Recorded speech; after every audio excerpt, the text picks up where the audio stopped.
Hi guys, welcome to my podcast, Dayan Talks. We have here the one who I admire, no other than my boyfriend. Yo, what up guys? My name is Mark Justin Dimaano. I'm third year criminology student. I'm 21 years old. So, kamusta naman yung naging buhay mo naman? Bali yung mula pagkabata ko. Yes. Actually, yung buhay ko noon medyo mahirap yung pinagdaanan namin. Bali, bata pa lang ako. Galing kasi ako sa broken family noon. Bali, yung mother ko at yung father ko, naghiwalay sila. Yung mother ko noon, sumama sa ibang lalaki. Tapos bali, dalawa kami magkapatid. Yung kapatid ko, nasa mother side ko. Tapos yung ako naman, nasa father side ko. So, kailan kayo iniwan ng nanay mo?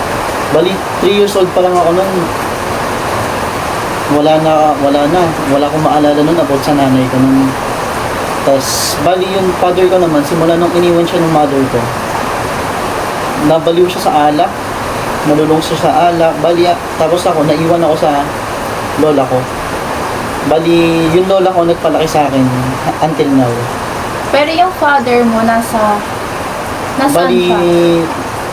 nasa Batangas siya ngayon. Okay naman yung father ko ngayon. Naging mahirap sa'yo nung bata ka, yung mga ganong scenario sa buhay mo? Oo naman.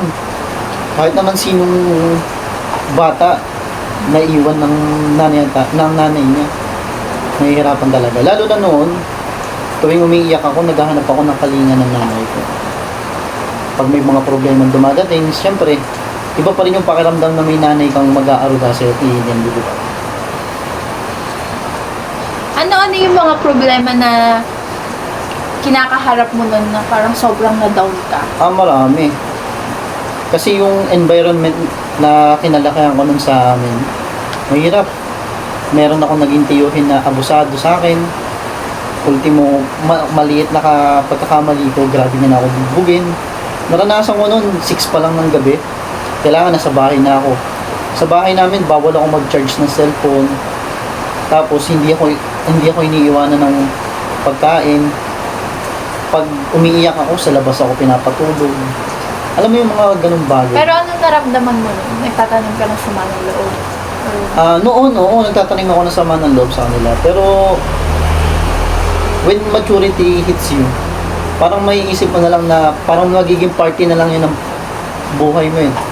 Magiging party na lang yun ng paglaki mo eh. Hindi mo naisipan dati na parang, ay gusto kong tumakas ganito, lumayo sa kanila kasi... Naisipan ko din naman na, lalo na nung high school ako, kasi syempre high school, hindi mo may iwasan na hindi mo markada. Lalo noon, nung aminado naman ako dati nung high school ako, naging pasaway talaga ako nun. Cutting classes, computer, Yossi, hindi mo mawawala dati yun. Ayun. Pero now, ano yung mga na-realize mo na parang yung mga ginawa mo nun? Ngayon, tapos, ito naman, nung nag-college ako, doon ako parang sinampal ng realidad na kailangan ko na magseryoso sa buhay. Na-realize ko na wala na ako nanay, malilis pa ako ng landas. Kumbaga, sinubukan kong ibahin yung takbo ng buhay ko. Nagsimula ako nung first year high school, first year college ako. Nagtrabaho ako sa isang fast food. Bali, dishwasher lang ako noon. Kasi yung tatay ko, hirap na hirap siya sa akin sa pagsusustento sa pag-aaral ko. Kaya ngayon, kailangan ko magbanat ng buto. Doon ako marami na-realize sa buhay ko. Parang naging inspirasyon mo yung mga pasakit mo nun? Oo naman. Ngayon? Tsaka marami ding disadvantage tsaka advantage na nangyari sa akin nun.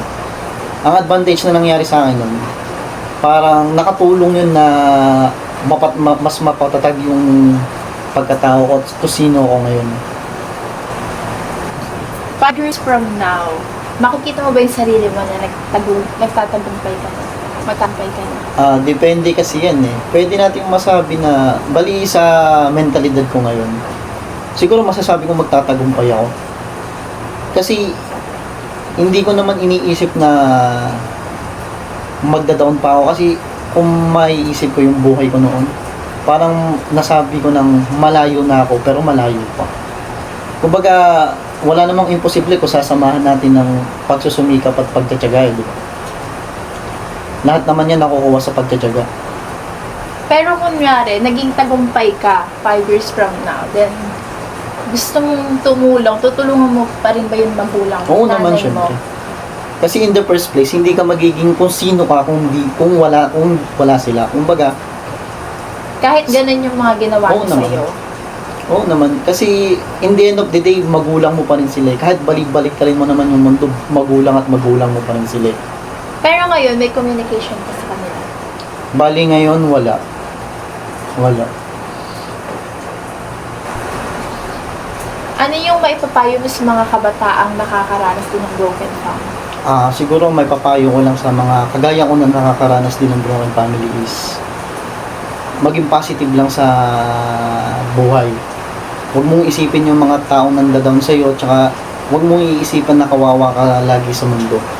Kasi isipin mo, hindi lang ikaw nakakaranas yan, marami din tayo.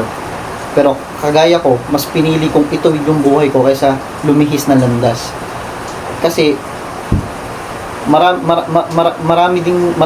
pang pagsubok ang nadadaan sa'yo, at isipin mo na lang na yan nararanasan mo, nagagawa niyang patibayin ang sarili mo, at isa yung malaki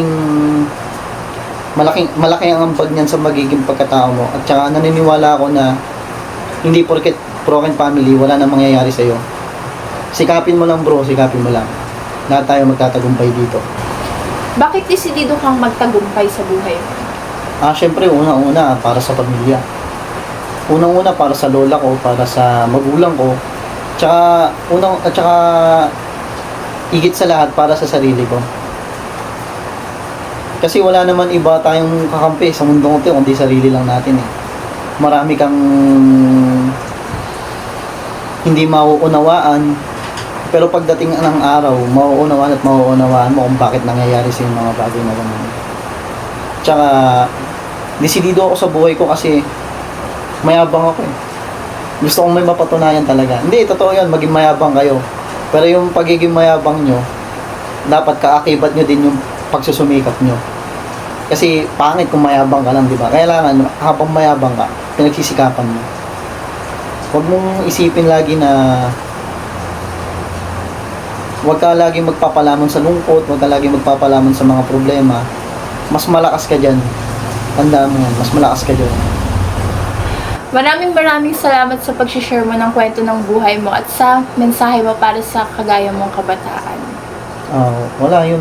Basta lagi ko lang sinasabi sa mga kagaya mong tao na nai-inspire ko na maging positive lang sa buhay. Dapat anumang problema ang dumating, laban. Magtatagumpay at magtatagumpay din tayo lahat. Yun lang. Maraming salamat sa podcast mo at maraming salamat sa pag-suportahan sa panonood nyo. Yun lang. Bye!